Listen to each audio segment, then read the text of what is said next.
You know how you tell your kid to be a good sport? You say, it doesn't matter whether you win or lose, it matters how you play the game. Okay, so I've been unpacking that in my lectures because it's really, really complicated. It's like you tell your kid that and they look at you and they think, well, what do you mean by that? Aren't I supposed to try to win? It's a soccer game, I'm supposed to win. And you say, well, yeah, you're supposed to win, but it doesn't matter whether you win or lose, it matters how you play the game. You know that that's right, but you don't know how to explain it to your kid. You say, well, you want to be a good sport. Okay, so imagine this. This is how it works. And this is crucially important. So, first of all, life is not a game. Even a game is not a game. Because a game is, most of the time, a game is the beginning of a series of games. So let's say that you're on a soccer team. Well, there's winning the game, but the game isn't the issue. The game is the whole series of games. So maybe the game is winning the championship. And winning the championship and winning a game are not the same thing. And the reason for that is, well, maybe if you want to win a game, the best thing to do is to let your star player make all the moves. But if you want to win a championship, maybe the best thing is for your star player to do everything he or she possibly can to develop all the other team members. That's a different strategy. And the reason it's different is because it iterates across time. Okay, so I'll tell you a quick story. So when my kid was playing hockey, when he was about 12 or so, he was in a championship game, just at a local arena, you know. And it was really fun to watch. The teams were pretty equal, which is something that you want, so that everybody can expand their skills while they're playing. And it was like 5 seconds to the end of the game, and the other team made a breakaway and came down, and the guy came down the ice and scored. It was a beautiful goal, and it was 4-3, and that was the end of it, right? And on my kid's team, there was the kid who was the star, and he was a pretty good hockey player. He came off the ice, and he was very annoyed about what had happened. And he smashed his stick on the cement and was complaining about the refereeing and acting as if he'd been robbed. And his father came up, and instead of saying, "Get your act together, kid, that's no way to display yourself after a loss," he said, "Oh yeah, man, you were robbed, that the referees didn't ref right, and you played the best and you should have won." And I thought, you absolute son of a bitch, you're ruining your son. And then the question is why? Because his son was the star and was trying to win. Why was he ruining his son?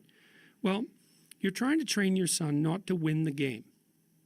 You're trying to train your son to win the championship. And so that's a series of games. But then life isn't the championship. Life is a whole bunch of championships. It's a whole sequence of them. And so what you're actually trying to train your son to do is to be a contender in the entire series. And the way you do that is by helping him develop his character. And the character is actually the strategy that would enable him to win the largest number of games across the largest possible span of time. And one way you do that if you're a kid is like, well, what do you want to do with your kid? You don't want to teach him to win. You want to teach him to play well with others. And that's to be reciprocal. So that means to try to win, but also to pay attention to developing the other people around him and not to put winning the game above everything at all times. So then he's fun to play with. And this is absolutely crucial. You can help your kid become fun to play with between the ages of 2 and the age of 4. If your kid is fun to play with, then what happens? Kids line up to play with him. And adults line up to teach him. And if kids line up to play with him, then he'll have friends his whole life. And he'll be socialized and he'll be invited to many games, some of which he'll win, all of which he'll be able to participate in. And if he's fun to play with, then adults will teach him things, and then he wins at life. And so when you say to your kid, it doesn't matter whether you win or lose, it matters how you play the game, what you're saying is, don't forget, kid, that what you're trying to do here is to do well at life. And you need to practice the strategies that enable you to do well at life while you're in any specific game. And you never want to compromise your ability to do well at life for the sake of winning a single game. And there's a deep ethic in that, and it's the ethic of reciprocity in games. Part of the reason that we're so obsessed with sports is because we like to see that dramatized, you know, like the person we really admire as an athlete isn't only the person who wins. We don't like the narcissistic winners. They're winners, and that's a plus. But if they're narcissistic, they're not good team players, they're only out for themselves, then we think, well, you're a winner in the narrow sense, but your character is suspect. You're no role model, even though you're a winner. And it's because we're looking for something deeper. We're looking for the manifestation of character that allows you to win across the set of possible games. And that's a real thing. That's a real ethic. It's a fundamental ethic.